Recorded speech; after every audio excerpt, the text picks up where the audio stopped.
Recording, PodJack95. Not sure how many episodes I've done now, but me with Dan. Dan, you alright? Yeah, I'm good, mate. Are you? Yeah, man, real good. Obviously, you do podcasts yourself. How does it feel being on that side of the podcast now? You're going to answer the questions, not ask them. I suppose I feel like there's a little bit more pressure with that. I suppose, I know you've, told me the sort of questions you want from me and what you're going to ask me. But then I suppose there's a little bit more of a spotlight on you because you're the one on the questions at me. So maybe there's a little bit more pressure, but no, it's a nice change. Change. I think a few have said that have done podcasts. So we'll see how we get on, though. You might start reeling some stuff off that you never thought you would, being on the question side. Yeah. Let's just learn a bit about you. So tell us a bit about yourself.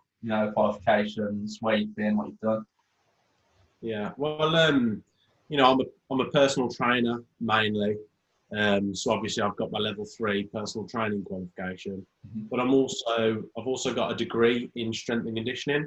So that's like a little bit further than personal training, more on strength qualities. And, back when I was at uni, it was more focused around athlete style training. So I'm really happy that I did that because it's given me a little bit more in-depth knowledge, on the body and around that sort of area. And then I also own a wellbeing company called memyselfandmind. And, we've provided a lot of community events, hosting seminars and talks and workshops on different areas within wellbeing. But we're also now going into the corporate workplace, helping stress reduction, helping teach them about nutrition, sleep, mental health, and again, a vast majority of things under the umbrella of wellbeing. And through that, we just provide information on different platforms such as YouTube with our podcasts or social media platforms, trying to give out as much information as we can to help as many people, really. Yeah. How long have you been doing that for? How long has Me, Myself, Mind been going on? Just think around a year now. And when did you leave uni? 3 years ago. Is it something, did you ever think you'd get to start doing that sort of thing whilst you was at uni, or did you think you'd just be like personal training sort of thing? Yeah, well, when I was at uni, I was more heavily based into the training and, a lot of strength training, heavier lifting. I'm really focused on, I wanted to go into training athletes, who you surround yourself is sort of what you become, isn't it? Yeah, of course. And that's all the people that were on my course, and that was the course.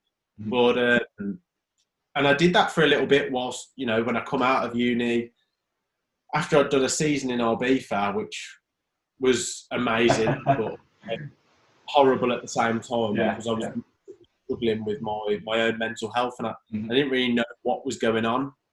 But then after that, started PTing and strength and conditioning, more focused on the athletes.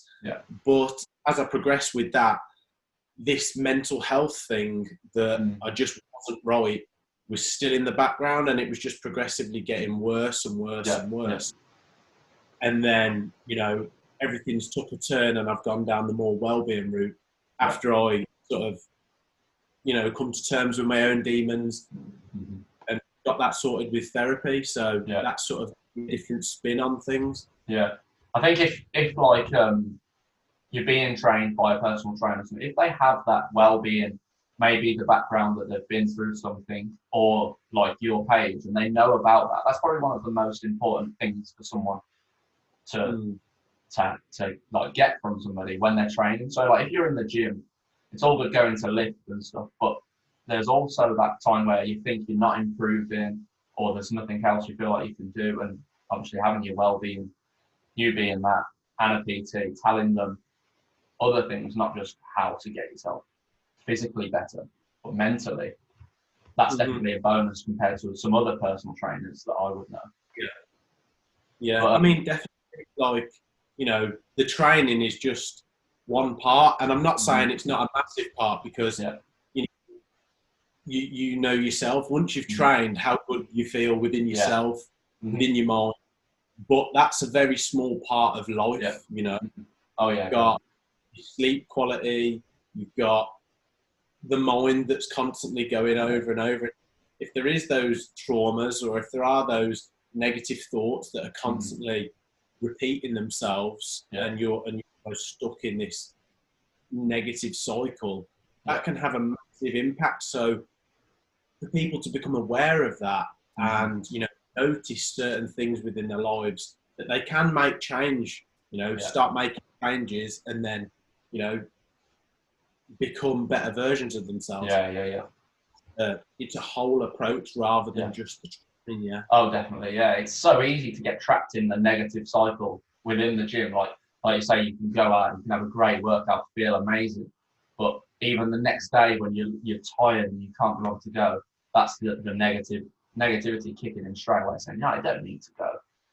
And being pushed to do it. And then it's easy for 5 minutes to feel, oh, that's great. But from then on, the negative just comes and comes, isn't it? It's easier to have a negative thought than it is to push itself into a positive one.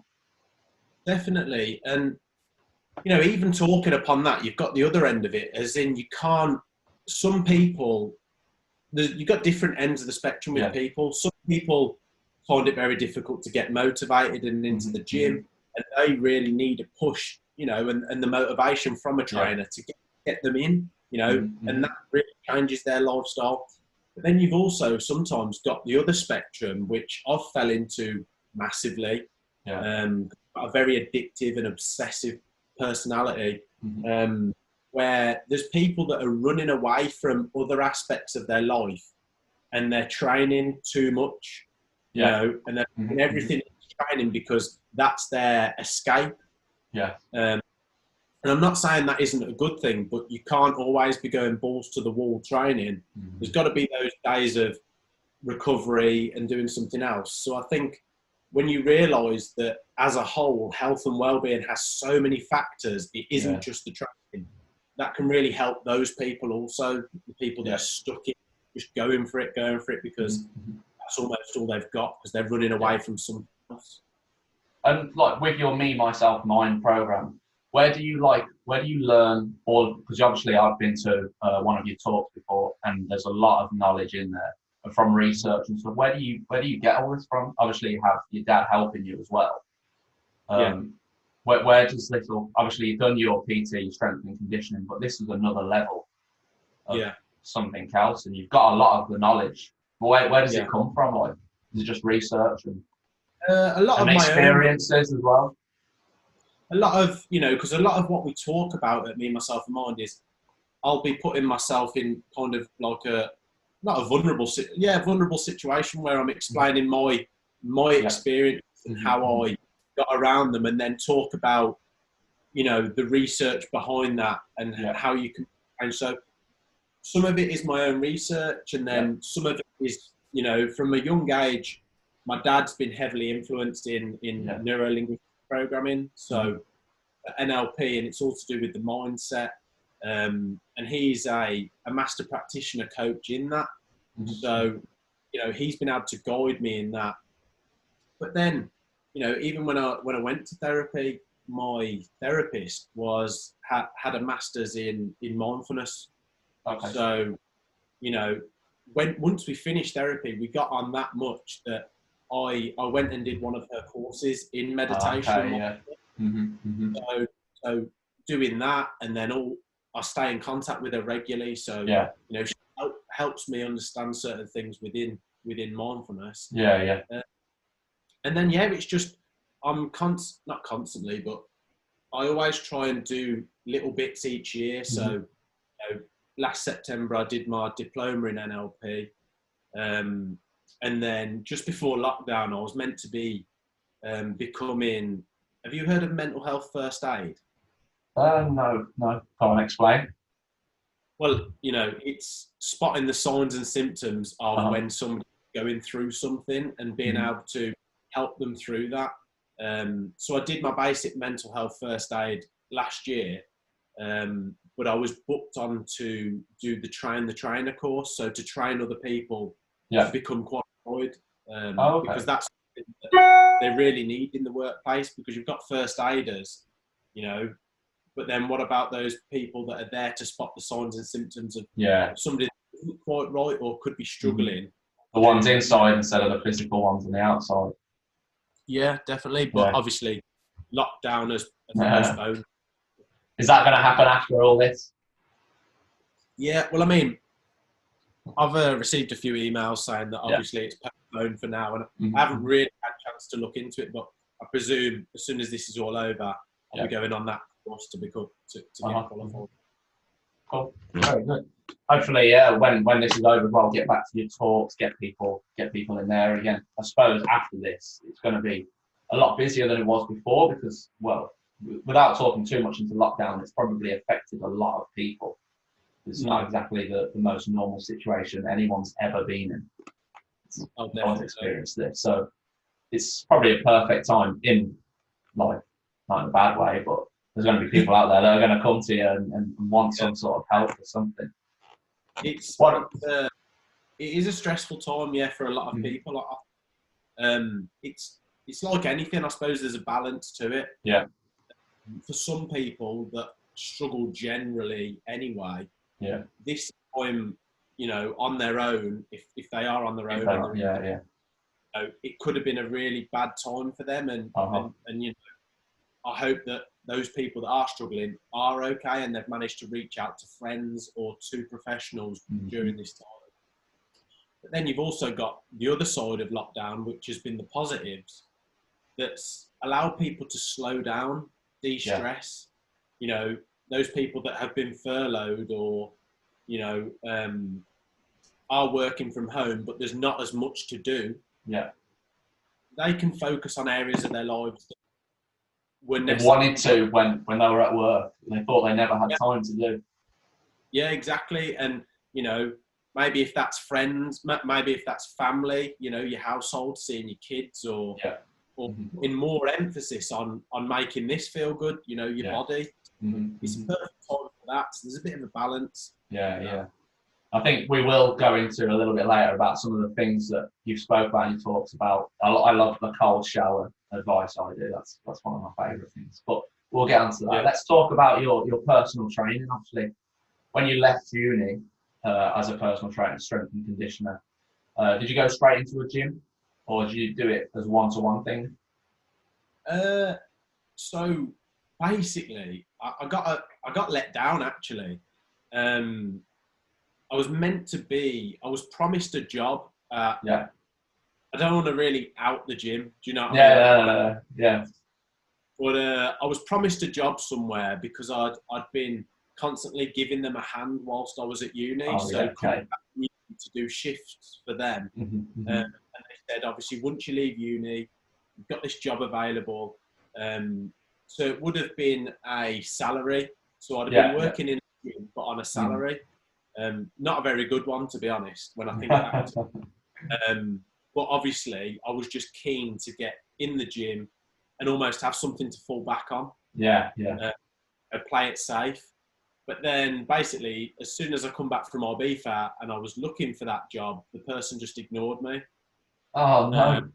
I know, I was fuming, obviously, then. Of course. But that was the best thing that probably ever happened because that then pushed me to find a gym that I could just pay a rent to and then start building my own client base. And, like I said, that was the best thing that ever happened because I became my own boss, and there's nothing better in life than freedom, Not being told what to do. Yeah, of course. Yeah. That's the one thing though that I kind of struggled with when I passed my personal training course. I went to the gyms and asked them. I liked the sound of the salary gyms. So I went for the David Lloyd gym, 40 hours a week, but half personal training. But I'd apply for gyms around here where we are, and the rent would be like £300 a month. But I'd have no clients anyway, so I'd have to get them before I never understood how was I going to pay the rent. If I didn't get any clients within the month. So Like, how did you find that? Did you have people ready to be a client, or just? It was, you know, at first, obviously, like anything, I was shitting myself. Yeah, yeah. Oh my God.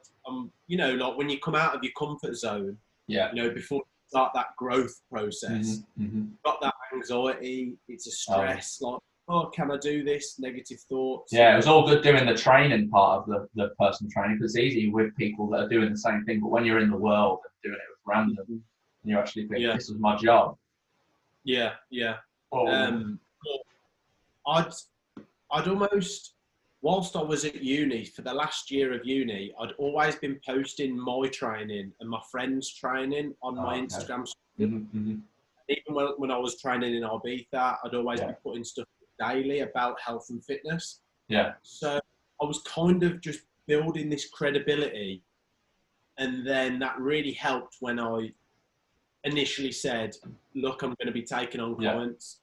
So in that respect, I wouldn't say it's luck, because I did the work. You was ready. And started building a social media platform. But I was lucky in the respect of, you know, there was close friends and family that wanted training straight away, you know. And then from there, I'd always just get one video of each friend or family member training. Yeah. Then that builds more credibility. Oh, have you seen that Dan? He does this, and then you get messages, and then that's how it went from there, really. Well, that was kind of my talk with other personal trainers. It's word of mouth, isn't it? In the end, like, if one person really enjoys it and they're surrounded by 10 other people that want it, then there's 10 more, and then they've got 10 on each, and it works like that. But that kind of scared me away from it. When I went to the gym, they said it's going to be £300 a month, but you get all your personal training. I thought, how am I going to do that? Like, But what would you? Yeah. Did you? So obviously now you do like one-to-ones as well. Do you do it outside of the gym as well as inside the gym? Well, yeah. Like at the moment, I've been, obviously because of lockdown. Recent rules have changed, so obviously you can do it in a public place. So beginning to, you know, train clients in public places. Of course. I'm not doing as much as I was doing before lockdown, because initially I'd be training people twice or more a week. But due to obviously lockdown and, you know, getting to the public place, and it's all a bit different. You've gone from doing nothing to then starting work again. I'm not throwing myself in at the deep end. I'm just sticking to people once a week at the moment. Yeah, obviously before lockdown as well, though, would you use would your clients be in the gym, or would you take people that aren't even part of the gym and train them out on the field? Is that sort of thing you did as well? It all depends on what the client wants, you know. Yeah. We're always in conversation, you know. We've always got contact, you know. So if they said, "Oh, can we do an outdoor session?" Like I've took clients running in the woods or doing sprints. So I've done sessions like that before. But again, it's all down to the client. But the thing is, when you pay a rent for a gym, well, how it was set up before lockdown, you know, I'd pay a certain wage, and the clients wouldn't even need to be part of that gym. They could just then that. But again, lockdown has brought some more challenges, and basically can't go back to the gym that I was working at before. So I need to find a new one. But obviously you'll still keep all your clients though, won't you? So they'll go with you wherever you, hopefully wherever you go. Yeah, definitely. It's just obviously no gyms are open at the minute, so I can't really find a new gym as of yet, but I'm sure I will do. Have you had any people want more personal training after lockdown? Has anybody messaged you during this lockdown for personal training after lockdown, like any new people? Because you see a lot of people now that are running just to get out for their exercise. So hopefully maybe after lockdown, people are going to want more from yourself and other personal trainers. Has anybody messaged you during saying they want something? And again, I don't want to like sound too positive in this situation. Basically, because at the start of lockdown, I was doing an Instagram live every morning, 5 days. So I was just putting out free content for anyone to join in. And then I was also putting out videos of what people could do from home. And through doing that for like 2 months straight, I've picked up 5 or 6 new clients on top of my old client base. So yeah, it's been brilliant in that respect. I've got to continue with as of now, and then obviously progress when we go into proper training. It's been great because you know, there were those times when I was doing an Instagram live and I thought, I remember you saying, you know, there's only 4 people watching, and you think, oh, why am I doing this? But then you've got to remind yourself, you know, you're helping people. Those 4 people are better than no people, you know, and putting out. And then good stuff comes back when you give stuff out. You will get good stuff come back to you eventually. Actually, doing them live streams as well. I know you're helping others, but also you're going to be doing it yourself. So you're benefiting for your own body, your own mind, getting out early morning, whether it rains or whether it don't, and you're doing something. You know, definitely. So is it something like, even when you was at school and younger, did you ever think you'd be in this sort of industry, fitness and health? Yeah. Again, like, you know, when I was younger, I'd always watch my dad doing, you know, runs up and down the garden or in the house. He was always doing something, and he always had me involved in some kind of sport. He was always like the back into anything I was ever doing that was physical, and he was always pushing mentally as well, like saying, you can do this, putting belief into me. So yeah, I've got him to thank for that. And from school, I always thought, you know, I want to be involved, whether that's in sport or some kind of health. So helping others as well, isn't it? Oh, definitely. And there is a massive nice, it's just a nice feeling when people tell you afterwards how good or how much just a little change has changed the whole thing that's going on. You know, it's very rewarding. Especially when you see them, like, obviously getting someone coming to you needing personal training. A lot of the time, sometimes they might just need a bit of the motivation that you can give. And when you see them growing as a person and start motivating themselves as well, that's one of the best things. Like, if I go out with Abby and she wants to go on a run, and she gets a lot better just through herself. She might not want to do it one day, but she could go on her own and do it, and slowly seeing progress like that. Like, I don't need to tell you to go anymore. And that's what I like. People motivating themselves. It's all the saying you want to be like something and you want to get fitter, but if you can't motivate yourself in the end, then it's a big struggle. And that's my favourite part about the gym, really. Like, it's not about how I look, but it's about how you feel and how you're gonna feel in the future. Makes you feel a lot better. There's them days where, like, it might be, I don't know, you get up really early. This was my favourite example. I used to get up at I started getting up at like 5 o'clock, go to the gym for 7, then go to work, and after, the day, nothing can go wrong. The whole day is set up for a good day. And And it's, you know, you wanted to go before, like, you know, when you first get out of bed, there's those thoughts telling you, just stay in. But it's amazing how much the mind changes. Obviously, once you've exercised and you've got, you know, that endorphin rush. It's crazy, isn't it? How much of a ticking it puts at the rest of the day. Setting up the day like that is like, even if something does go wrong, you won't even notice it because everything's just starting off so great.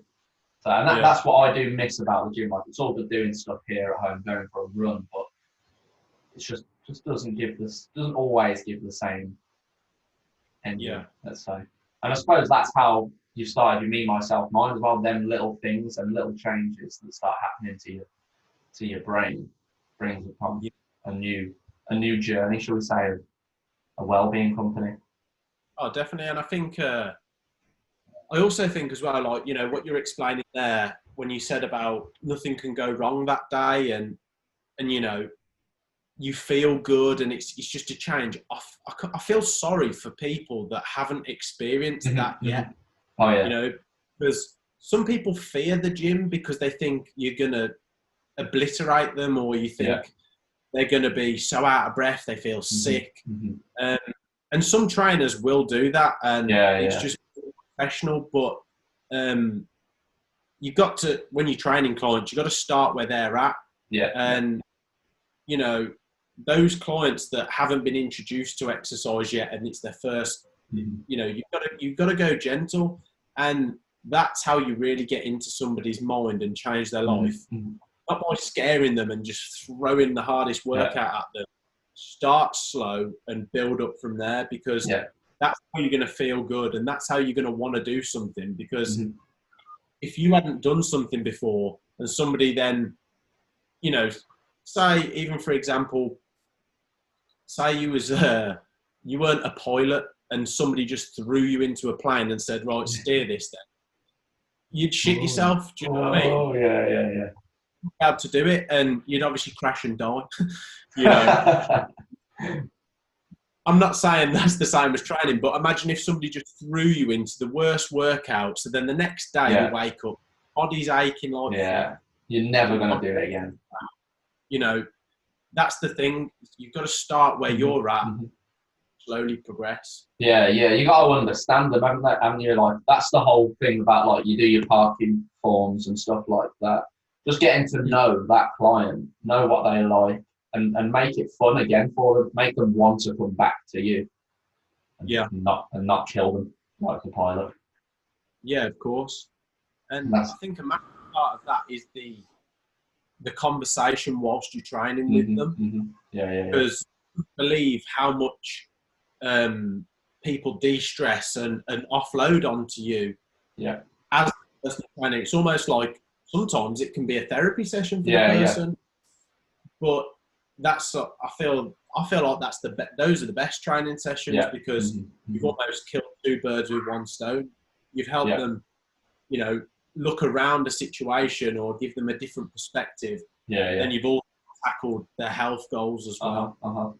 Yeah, it's definitely, it's somewhere where you can release whatever it is that's going on to yourself. Like, I always see this picture of a football goal I do, and it's like, if you've got any worries, this is the place that will take all them. For people that like football, of course, this is the place where you get rid of, and that's what it is for people in the gym or that start working out. It's somewhere that they can just let go of things, and it's like your meditation, for example. It's not sitting there and thinking about things, but it's going somewhere and releasing everything and getting a benefit from it as well at the same time. Yeah, definitely. And I can't wait to be going back to the gym. Yeah, I mean, there's only so much you can do at home. You know, you can be as creative as anything, and you could continue doing these workouts. But when you've only got a certain amount of weight, and say you're used to lifting a certain amount, it gives you that feeling of strength in the body, doesn't it? And that's what I'm definitely missing, and obviously it sounds like you're missing. Oh yeah, you can go. I go for a run outside, and then you get back. You just want more, but there's no more you can get. You can't get any more. Whereas if you're there, at least you can go and try some else. I also miss the spa as well. So yeah, definitely. That's what I'm looking forward to the most. Oh, the sauna. Oh yeah, please. Oh, it's nice enough being out there in the sun, but come on, there ain't no jacuzzi and sauna. Oh, definitely, and you know, the sauna has massive health benefits. So, and especially your recovery, and for your immune system. You know, I'm definitely missing that, because just the feeling of coming out of the sauna, and especially if you've done a little bit of like breath work or meditation in there, again, the rest of the day just feels settled. Amazing. And these are the sort of things that you talk about within your me, myself, mind talks and things like that, isn't it? Like how it makes you feel. So when was your first ever talk on me, myself, mind? When was that one? I think it was last. So I think it was a year ago. was it May? It was either May or June last year. So it was literally last year. Oh, a year on from now, yeah. Yeah, And did you get that out the same way that you? Because obviously your first ever one, is anyone going to turn up? What was your thoughts there? Like, how did you get people to know that this is what's coming, this is what I'm doing? Again, like probably 6 months before. No, 6 months. What am I about? Yeah, probably about 2 months before doing our first talk. Yeah. Built up a social media platform, was releasing, and I know I'd always been, obviously for a while, I'd been focused on mental health, so I'd be putting stuff on my own platform about the mind and things like that, and then we started Me, Myself and Mind, and obviously started taking that focus from my platform and putting it into there, and just putting out loads of free content, and then was putting on the stories. Again, I think stories are valuable on Instagram because so many people see them. And, you know, with posts on Instagram, people might not actually see them because of the algorithms of Instagram. So they might actually miss what you've posted depending on the certain day. But a story's there for 24 hours, so they're bound to see it. At some point, yeah. So just basically saying, we've got a talk at this date, would you like to come? And just kept racking up numbers. And then nearer the date, we put out a load of leaflets, got leaflets made, and went from there. And it was amazing. It was scary, anxiety fueled, but it was just amazing. Yeah. And what was that first ever talk? What was that one about? Obviously, I think the one I came to was about looking for what you want to achieve, like how you're going to get to your, I don't know what it was, basically finding out what you want to do and how you're going to get there. Yeah, I think it was like healthy routines. Was your one. It was almost about like belief systems. That's it, Your belief, and then go on to building your healthy routine that's going to get you to where you want to be. Yeah, that was it. But yeah, the first one we did, you know, and the reason it was probably so scary is because I hadn't opened up to many people before about the fact that I'd struggled with anxiety myself massively. First talk was about anxiety, like negative thoughts, and how that affects the body, how our anxiety response, how our fear response actually causes stress to the body and what's actually going on. And then we delved into a little bit about, I can't actually remember what the other guy did because we no longer work together. Was your dad with you at this point, was he? Or he closed it, and he was talking a little bit about the subconscious mind. And, you know, explained how again, beliefs, how these behavioural patterns in our lives get ingrained from a young age, and then also just talking a little bit about how to change them. Good. They're interesting though. I do like them. The one I come to is very good. How many have you done since that very first one was that the last one that you done when I went? Well, that was the last one we did for like the community. But we've been doing them in the corporate workplace. So I'd probably say we've done 8 to 10 talks now. Yeah, that's good. Because we've done them obviously at our hometown. We've done them in Birmingham, and we've done them in London, and then obviously at the corporate workplace. So, so yeah, it's been great. It's been really good. Is it the same feeling every time you stand up to talk? Obviously, you said just that it was really scary. I know you were opening up, but still kind of that same feeling going to talk to all these, maybe strangers, maybe people you know. It doesn't even matter if it's people you know. Still feel a little bit, whoa. Definitely, like, it definitely gets easier every time. It's like anything. The more you put into something, the better you're going to be at it. You know, and your first thing is always going to be your worst thing. You know, you've got to do that to get better. Yeah, of course. Can't improve if there's nothing to improve on. Exactly. You know, the first podcast you ever made, I ever made, we look back at that 2-3 years, we'll think, what the fuck? Do you know what I mean? Yeah. That's that you have to go through that to get there. So yeah, it was terrifying. You know, I felt like my throat was closing. I felt like this nervous energy that I've never felt before. Yeah. But each time it just gets better and better. And you know, a week out or 2 weeks out, I always make sure that I add visualization into my practice. So I'll meditate, and then I'll spend 10 minutes visualizing myself talking in front of a crowd, and to bring those feelings of anxiety there and see how well I cope with them. So I'm, you know, because the mind doesn't know the difference between us thinking about something intensely or us actually doing it. So I can remember my lines, if I can, you know, compose myself and visualize how I'm going to be, then when it comes to actually doing it, it's not as bad.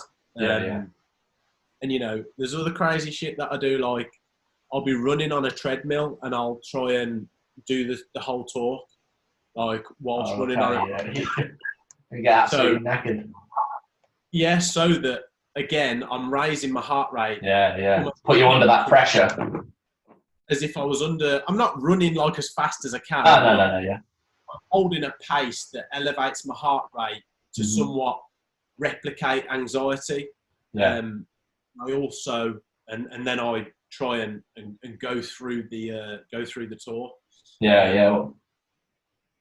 And even like we said earlier about the sauna, that does exactly the same. That elevates your heart rate. So I'll sit in there until I'm at a point where I feel pretty under stress, and then if nobody's in the sauna, I'll say it out loud. But if I'm on my own, if I'm not on my own, then I'll just think about it.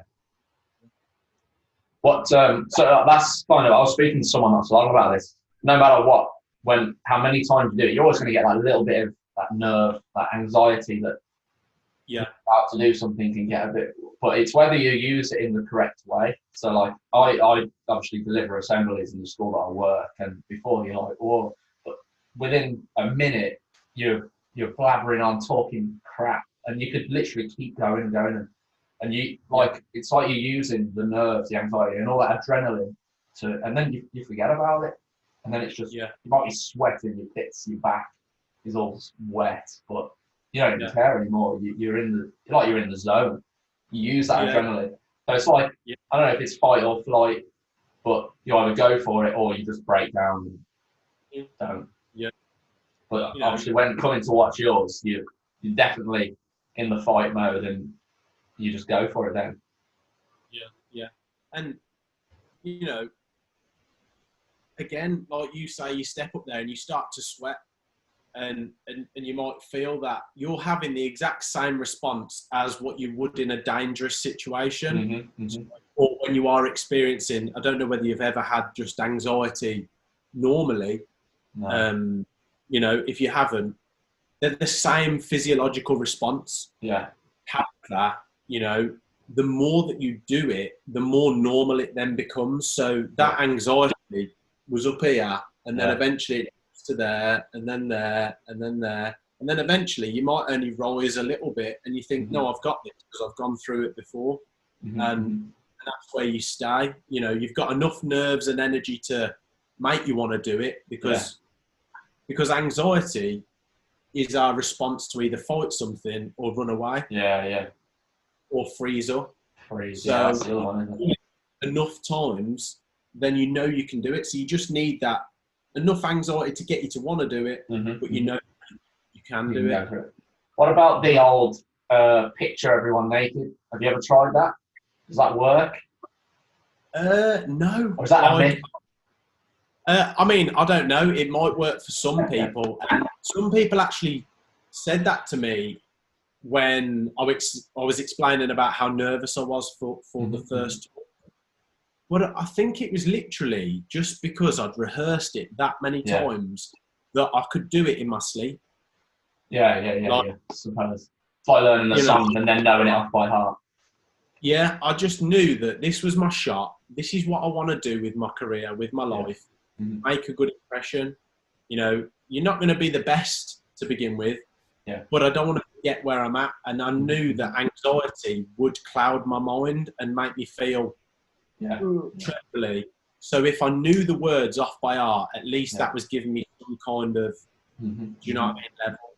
Yeah, definitely. And I think obviously a lot of people really enjoy the thing that the talks. A lot of people enjoy it, and the papers I think help when you give them out and give it to people to fill out. It almost gives you a little break to carry on thinking about what you're going to say next, but it gets them involved to like feel a little bit better about what's going on. So you're not just telling them what you want or what you should think. You're letting them decide for themselves. Yeah, definitely. And I think that's important with every workshop. Yeah. That give and take. I can't just be, if you were a teacher and you just stood at the front. What you want to do. Yeah, the real learning comes from when we take in information and we put our own spin on it and start to write it down, because there could be questions on that worksheet. What does this mean to you? And it really then gets the person thinking about their own life, and and I think that's when true change is going to happen, because you've been motivated, but now you're almost like putting it into your own perspective. Oh, this is what I need to do, or those questions. I also think there's times where we don't even know yet. Like I look through things or get asked questions sometimes, and I don't know the answer because I haven't experienced it yet. So there's still obviously you learn something new every day, classic. But that also comes in with some of the form as well. I'm not sure what I want there because I haven't gone that far yet. So I like that. What's about like last time, like I said at the start, one of my favourite things to speak about is the cold showers. I love doing that, and the immune system sort of thing, and how to keep yourself healthy. What sort of things have you got on that? So the benefits of the cold shower and how to boost your immune system. What have you got? I think it was it was obviously made quite famous and in the public eye by Wim Hof. And that's part of his method, isn't it? He does the breath work where you're breathing in a lot of oxygen, and it's such an intense but relaxing sensation. I don't know if you've ever done it. Oh, I do it loads. Yeah, I've done a Wim Hof challenge, and it was like 50 seconds for 4 days, then 15 seconds for 4 days, 30 seconds, then 45 seconds, and then the last week was it was over a month. The last week was a minute in the cold shower, and I'd tally it up every day, and oh god, it was crazy. But by the last one, it all becomes so natural. Like you start off with the breathing, it's heavy, it's scary, and then in your minute at the end on the 30th day, it's just like it's better than a warm shower, a hot shower. Yeah, definitely. But it's like anything in life. Talk about stress and fear and anxiety, and it's always in sort of a negative way. To adapt, we need a certain amount of stress. And that's what the cold does. It applies a positive stress on the body. It's a small amount of stress that obviously whilst we're in the cold, our whole body goes into a constricted sort of response. So all the blood vessels and everything. Is that to try and keep yourself warm? Is it? Yeah, I suppose it's a response because your body's going into a shocked response. And then obviously that's applying some kind of stress to the body. So then when you step out of the shower, your blood vessels open up again. You've got more blood circulating the body, taking fresh blood to obviously certain, areas of the arms and the legs and everything else. And it's just flushing out the system. And I don't know the exact physiological responses with certain parts of the immune system and the white blood cells, to go in that much depth. But I know that you have an immune response that basically the immune system then starts to get better and better over time. So you're shocking the body and then you recover, you're shocking the body and you recover.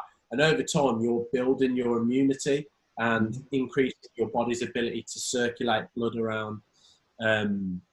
But yeah, so like I said, it's like everything in life. You do something once. If you never did it again, you'd never get any better. Walks or the exercise. So you need to continually apply a small amount of stress that's enough to recover from, and again, a small amount of stress that's enough to recover from. And that's what those cold showers are doing. They're applying a positive stress to the body, and then when you come out, you feel great, don't you? Oh yeah. Well, it's like you said about the blood going round as soon as you come out. If you come out of a cold shower, freezing cold, as soon as you turn it off, you get warm. Like, even if it's like, the best time for me doing it was around Christmas time. It was cold outside. Take a freezing cold shower, and then outside becomes warm. It's no longer cold anymore. And it's also it's a recovery thing as well, isn't it? It's good for, like, after you've been for a run.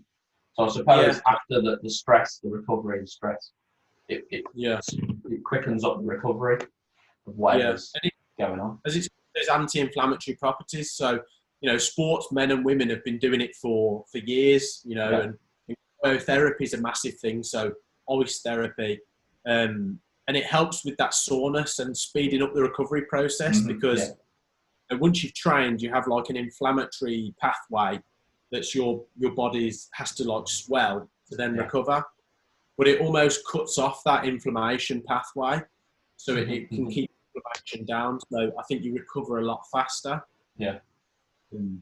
But I think it's good for this as well, because we don't always want to do it. You never jump out of bed and think, fuck, I really want to get in the cold. No way. But doing the things that you don't want to do, you feel better afterwards. Definitely. So you have changes in, obviously, your mood. I think you get, more serotonin. The body feels great, dopamine release. So it is a win-win with the cold showers, for sure. Yeah, especially like when I will go for a warm shower, and then I will, actually mine's a spin for the heat. So it's either you spin the thing or you get out now. So that's the hardest thing, to just spin it to freezing and then wait for it to come. Do you get in first in the cold shower, or do you go hot and then cold? I just go cold first. But it all depends. It all depends how you're feeling that day, because some have more almost mental strength than other days.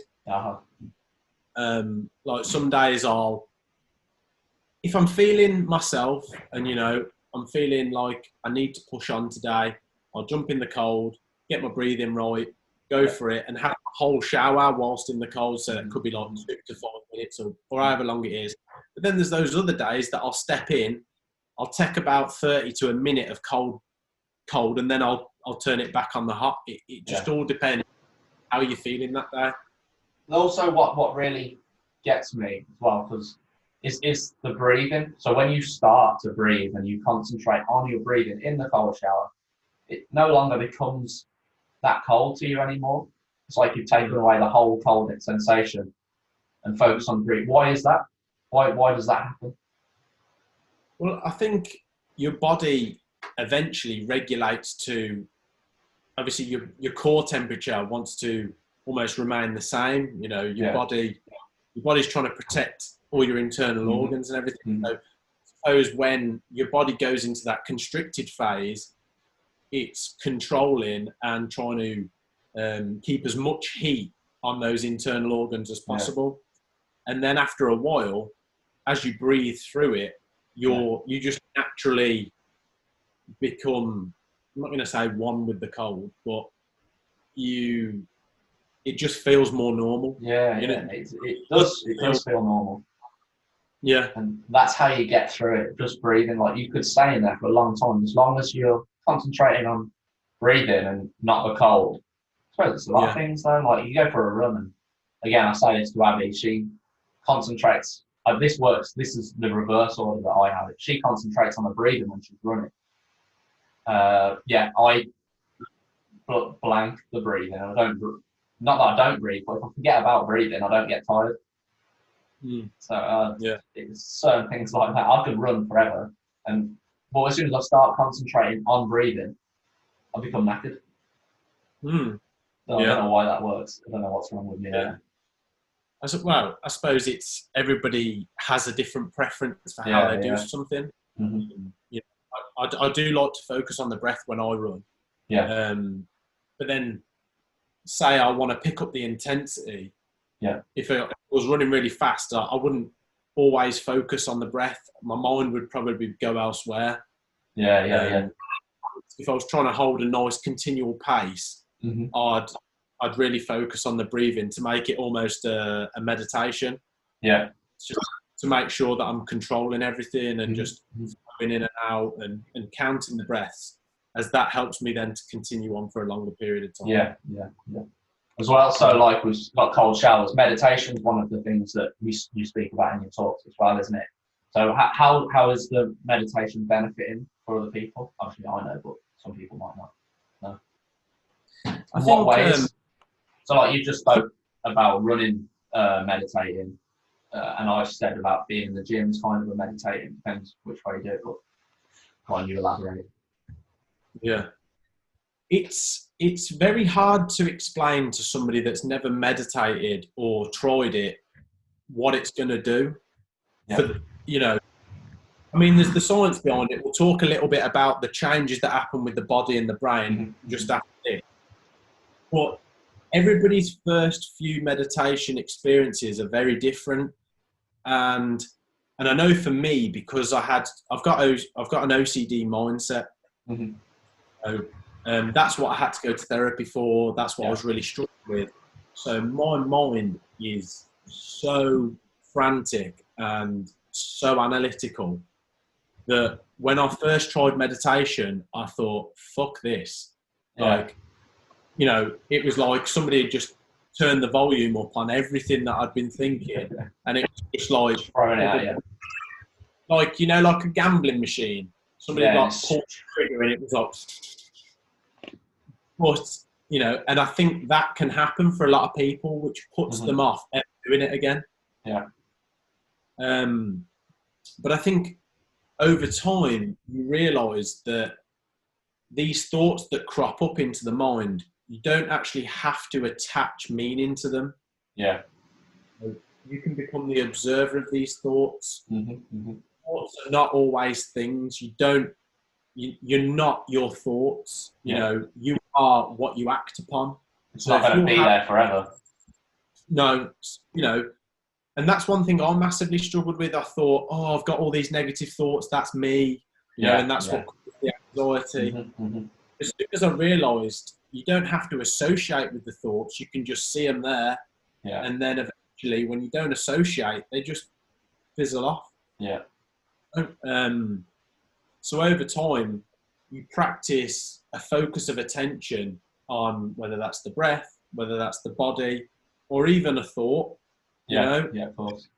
And you just keep that focus, and every time the mind goes off onto those other thoughts, which it will do, because that's what we're natural thinkers. You just catch it, see what thoughts they're bringing up, but don't get sucked into it, and don't be like, oh no, you've thought that means you're horrible.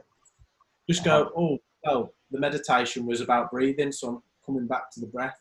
And it's that coming back each time. You might have to come back 30, 40, 50 times, but it's coming back that's actually growing the brain.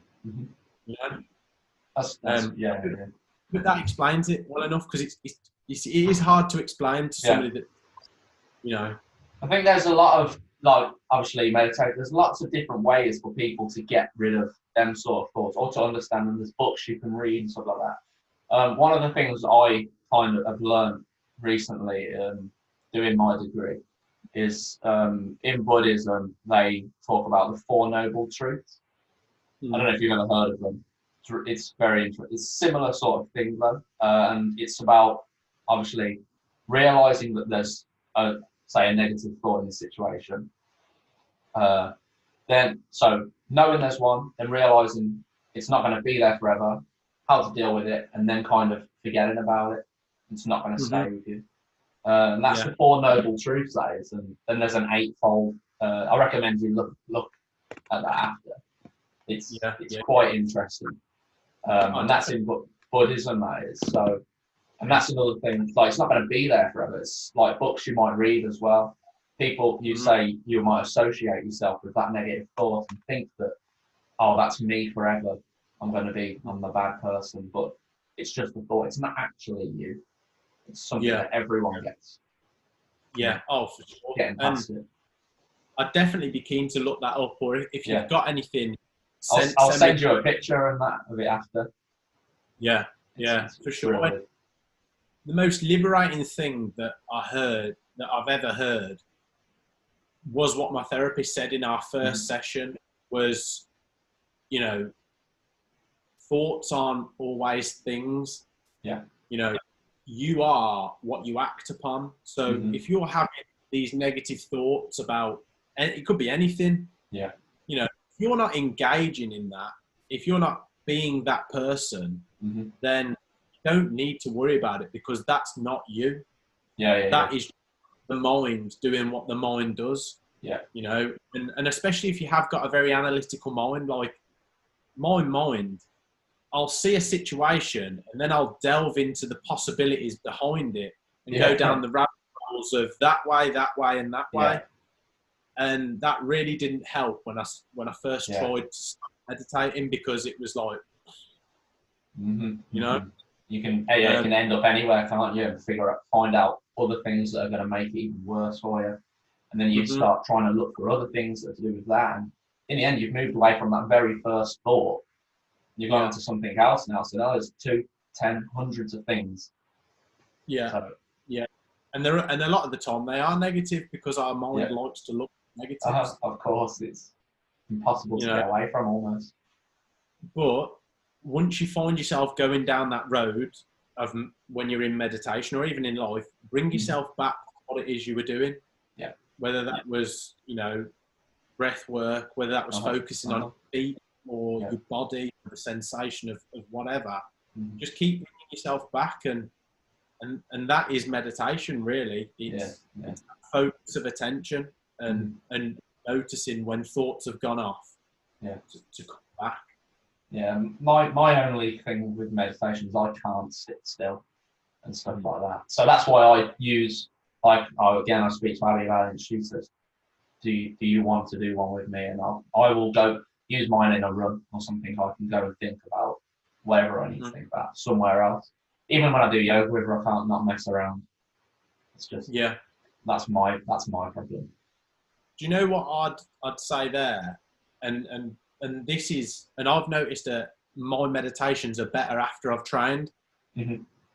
So if you go and get rid of some of that energy, some of that physical energy that you need to do, then as soon as you finish the workout, start to meditate. Relax on, then bring it, and that's going to have massive benefits on your recovery, because once you start to focus on the breath and the relaxation, you bring your body from that sympathetic up there state, you know, that fight or flight.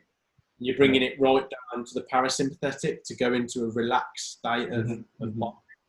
Yeah, that's good. I'll take that up and think about that then. And definitely, it's the energy thing. I'll have the energy to run around. But yeah, I'll give that a go. I like that. What about for go on, Karen. Go on, say what you're going to say. No, I was just going to say, like, you know, when you're exercising, you're heavily in the body, and you know how people that, you know, like we've been saying, it's hard to meditate because your mind goes off so many times. Well, if you just spend fucking 40 minutes blasting a workout, heavily into the body, obviously the thoughts are still there. But when it then comes to relaxing and focusing it tends to be a lot easier. Yeah. You've spent some time there. I like it. What about for the future of, obviously this is all through me, myself, and mine. Hopefully people that watch will take this on board as well and look obviously further into your page. What's for the future of me, myself, mine? Talks coming up or podcasts coming up, say? We've got a lot of podcasts that we've got 2 podcasts that we've already done. Yeah. That are sort of ready to be released. So one with a medical student about what we can learn from this coronavirus, so like the positive spin-off about ourselves. Yes. And then we've done one with Prime CBD about CBD and its effects on the body. Oh, right. But yeah, we've got a few lined up Yeah. with the podcast, because that's what we've sort of been focusing on in lockdown. Because, and again, it's been nice to take a step back away from trying to push the business and grow it to almost, all right, well, let's just use this time to do bits and bobs, have a look at ourselves and stuff and find out new things. Yeah. Provide free content, help people how we can, but don't stress that we're not. And I'm saying this now because I have stressed. Yeah. But I think it's taught me to be patient. You know, don't stress that you're not going where you were going, because put a pause on everybody's life. Yeah, not just your own life. Definitely. But like you said, it gives them a chance to do something else as well. It puts a pause on that one thing, but it also starts something else. So yeah, definitely. So yeah, we've literally just been planning other podcasts, planning where we want to go. As soon as this lockdown's over, we want to be hosting another mountain walk. So taking people. The last one we did was Cade of Idris. Oh, okay. In Wales. So we. I heard about that actually. And went on a mountain walk. So as soon as lockdown's over, we want to take a load of people on a mountain walk, do a little bit of meditation, a little bit of yoga, even just having general nice conversations. Yeah. Get back to the corporate business. Yeah, it's nice to be up there in the mountains. Oh, definitely. And I think there's a massive achievement and sense of achievement about, you know, climbing a mountain, because, you know, some people, you know, you look at it from the bottom and you think, oh, I've got to go all that way. Yeah. How small we are and how big that is. And you get to the top of that mountain. Sure, nothing can stop you. And you can do little things with people, like, you know, at the bottom, you could get them to think about something that's been bugging them recently. You know, or asking themselves some questions that, you know, maybe have been stressing them. Yeah. And then when we get to halfway, or we do a few little activities, and then when we get to the top, start like releasing that. Do you know what I mean? Yeah. And then letting it go. That's good. Yeah, that's good. So yeah, looking forward to doing that, and definitely looking forward to getting back into the corporate world and going into the workplace and helping people start to make small changes in different areas of their life, to make a big impact on obviously the company, but also on their lives, their friends' lives. Yeah. And just that change then spreads. You know? So it's getting back to what you do best, isn't it, really? And being able to do it. Yeah, definitely. So definitely looking forward to that. And then once we've done a few more of these mountain walks, we want to start going into properly hosting retreats and things like that. Okay, nice. Let's hope people look into this then. We want people to check me, myself, and mine on Instagram, YouTube. Yeah. So you just type in me, myself, and mind into YouTube. We're on Apple Podcasts as well, me, myself, and mine. If you want to find us on Facebook, at me, myself, and mind. Instagram is at me, myself, mind. And our website is www.memyselfmind.com. I'll put info below anyway. Yeah. Don't forget yourself as well, though. You've also got Dan Edwards Fitness. Yeah, so if you wanted to follow my Instagram, at Dan Edwards _fitness. Yeah, man. But before we wrap everything up, there is one thing that I just want to talk to you about. SAS.